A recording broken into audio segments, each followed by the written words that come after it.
बिस्मिल्लाहिर्रहमानिर्रहीम, अस्सलामु अलैकुम। आपको खुश आमदीद। मैं हूं सलमान मिर्ज़ा और आप देख रहे हैं मेरा YouTube channel sum up with Salman Mirza. बहुत शुक्रिया जनाब, ये वीडियो देखने के लिए आपने वक्त निकाला है। मैं आप सबका शुक्रिया अदा करता हूं और मेरी दुआ है कि आप जहां हो खैर व आफियत से हों, सेहतमंद हों और तंदुरुस्त हों।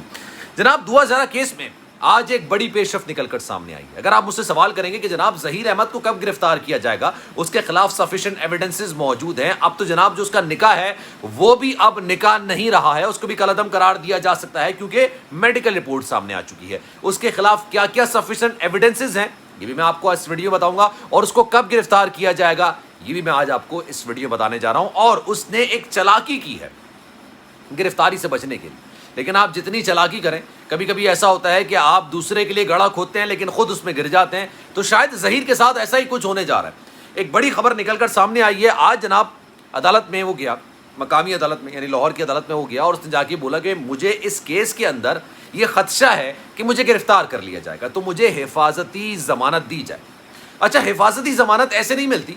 मतलब ये कहा जाता है कि जनाब आपको रास्ते में उस अदालत, जिस अदालत में ट्रायल चल रहा है, जिस अदालत में केस चल रहा है और वहाँ से आपको गिरफ्तारी का खदशा है, लेकिन आपको लग रहा है कि बीच में आपको गिरफ्तार कर लिया जाएगा, तो आपको एक अदालत मोहलत देती है। कोई अगर दूसरी अदालत होगी आपको मोहलत देगी कि आप उस अदालत चले जाएं जहाँ पर ट्रायल चल रहा है और वहाँ जाके आप एक एप्लीकेशन दायर कर दें ताकि आपको बेल मिल सके। अब वो उस अदालत पर मुनहसर है कि जनाब वो अदालत आपको बेल देती है नहीं देती है, टोटली उस अदालत पर मुनहसर है। लेकिन रास्ते में कहीं आपको गिरफ्तार ना कर लिया जाए, इस वजह से आपकी हिफाजती ज़मानत मंजूर की जाती है। तो जनाब आज यही हुआ। ज़हीर अहमद साहब अपने वकील के हमरा आज मकामी अदालत में गए और उनकी हिफाजती ज़मानत गालिबन 14 जुलाई तक मंजूर कर ली गई है और ये एक रिलीफ मिला ज़हीर अहमद को। लेकिन अभी रुकिएगा, अभी मैं आपको बताता हूं कि ये रिलीफ उसके गले का फंदा कैसे बन सकता है, अभी मैं आपको बताऊंगा। लेकिन आगे बढ़ने से पहले आपसे गुजारिश जरूर करूंगा, अगर आपने मेरा चैनल सब्सक्राइब नहीं किया सलमान मिर्ज़ा ऑफिशियल, मेरे यूट्यूब चैनल को सब्सक्राइब जरूर कीजिए, बेल आइकन जरूर दबाइए। आप यकीन जानिए ज़हीर अहमद को कराची आना पड़ेगा हर हाल में। ये मैं क्यों कह रहा हूं, उसकी वजह है, लॉजिकल वजह है, आईनी वजह है, कानूनी वजह है। और उसकी वजह क्या है, लाहौर अदालत में जाता है, कहता है जनाब कराची में ट्रायल कोर्ट में केस चल रहा है और वहाँ पर हो सकता है कि मेरी इन्वेस्टिगेशन करने के लिए मुझे हिरासत में ले लिया जाए और हिरासत में लेके मुझे इन्वेस्टिगेशन की जाए। तो जनाब आप मुझे एक प्रोटेक्शन बेल दे दें, यानी हिफाजती ज़मानत दे दें।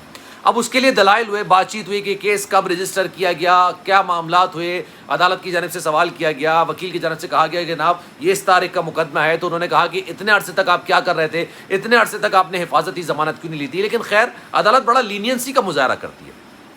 उन्होंने कहा जनाब ये ले लें आप बेल, और आपकी 14 जुलाई तक बेल हो गई। अब हुआ क्या है, अब हुआ ये है कि 14 जुलाई से पहले ज़हीर अहमद को कराची आना पड़ेगा, उसी अदालत में जहां पर उसका केस चल रहा है, उसका और दुआ ज़हरा का, वहां पर आके पेश होना पड़ेगा।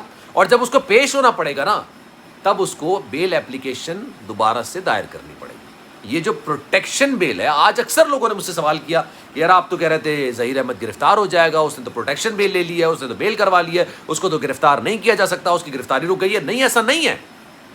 देखें, वो है इस वक्त लाहौर में, केस चल रहा है कराची में, उसको लाहौर से कराची आना है। लेकिन अगर उसके मीनवाइल दरख्वास्त ज़मानत जो उसकी है वो मुस्तरद होती है या फिर उसको गिरफ्तारी के ऑर्डर्स जारी होते हैं, तो जनाब उसको रास्ते में आते हुए कोई ना कोई गिरफ्तार कर सकता है किसी न किसी मकाम पर, कानून नाफिज करने वाले इदारे। तो उस गिरफ्तारी से बचने के लिए एक हिफाजती ज़मानत ली जाती है कि जनाब मुझे हिफाजती ज़मानत दे दें ताकि मैं उस कोर्ट में पेश हो सकूँ, मतलब कोर्ट के सामने, जज के सामने हाजिर हो सकूँ और उसके सामने अपना मुद्दा रख सकूँ। अब क्या होगा, 14 जुलाई तक उसके पास ये टाइम है कि उसको कोई गिरफ्तार नहीं कर सकता है, लेकिन उसने अदालत में जाना है और अदालत में जाने के बाद उसने बेल एप्लीकेशन अप्लाई करनी है। फिर अदालत पर मुनहसर है, फिर जनाब ये अदालत पर मुनहसर है कि वो दलाइल के बाद, मतलब ऐसा नहीं होगा कि बेल एप्लीकेशन के लिए जाएंगे और दस्तखत कर देंगे, नहीं। फिर जिब्रान नासिर साहब बेल क्यों नहीं देनी चाहिए उस पर दलाइल देंगे, और जो ज़हीर अहमद के वकील होंगे वो बेल क्यों लेनी चाहिए उस पर दलाइल देंगे। लेकिन उससे पहले ज़हीर अहमद को उस अदालत के अंदर पेश होना पड़ेगा, उसको लाजमी अपनी प्रेजेंस शो करनी पड़ेगी। ऐसा नहीं है कि उसके वकील तमाम चीज़ें कर सकें, उसको अपनी प्रेजेंस शो करनी पड़ेगी, उसको मौजूद होना पड़ेगा। और उसके बाद फिर ये देखा जाएगा कि जनाब उसको बेल मिलती है नहीं मिलती। और अगर सफिशिएंट एविडेंसेस मौजूद होंगे, अगर निकाह के मामलात हैं, अगर اغوا کے معاملات ہیں, جنسی زیادتی کے معاملات ہیں, تمام چیزیں اگر ثابت ہو جاتی ہیں, جبران ناصر صاحب اگر اس معاملے میں دلائل دے دیتے ہیں اور عدالت کو مطمئن کر لیتے ہیں کہ جناب اس کو حراست میں لیں, کیونکہ عدالت کی جانب سے 2 آرڈر آئے تھے.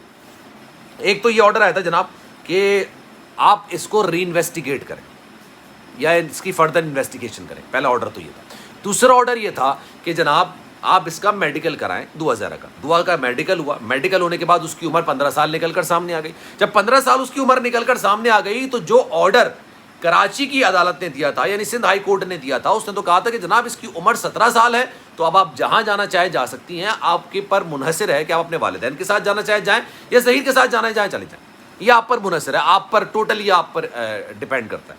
لیکن اس کے بعد کیا ہوا, جب یہ میڈیکل رپورٹ میں وہ جو میڈیکل رپورٹ تھی جس میں 17 سال ہے وہ ختم کر دی گئی, اس کو سپرسیڈ کر دیا گیا, کیونکہ اس کی اصل جو رپورٹ آئی ہے وہ 15 سال آئی ہے. تو وہ فیصلے میں کہ کسی کے ساتھ بھی جا سکتی ہیں وہ بھی ختم ہو گیا, اور اس کے بعد نکاح بھی ختم ہو گیا. اور نکاح ختم ہوا تو جناب پھر تو نکاح کے بعد کے جو معاملات ہوتے ہیں وہ تو پھر اگر نکاح نہیں ہے تو جنسی زیادتی میں آتے ہیں نا, وہ بالجبر ہے یا بالرضا ہے, لیکن زنا تو ہے, زنا تو ہے, چاہے وہ بالجبر ہے چاہے بالرضا ہے. تو اس کا جو معاملہ ہے اس میں آن دا اسپاٹ گرفتاری کے امکانات بہت زیادہ ہوتے ہیں. اغوا کے معاملے میں آن دا اسپاٹ گرفتاری کے امکانات بہت زیادہ ہوتے ہیں. تو جناب جو اس نے ابھی بیل لی ہے نا, یہ بیل حفاظتی بیل ہے. اس کو آپ یہ نہ سمجھیں کہ اس کو اب کوئی پولیس ہاتھ لگا نہیں سکتی یا یہ خوش نہیں ہو سکتا. اس سارے معاملے کو اتنا کنفیوز کرنے کی کوشش اس لیے کی جاتی ہے کیونکہ جناب 2 ٹائپ کے یوٹیوبرز ہیں.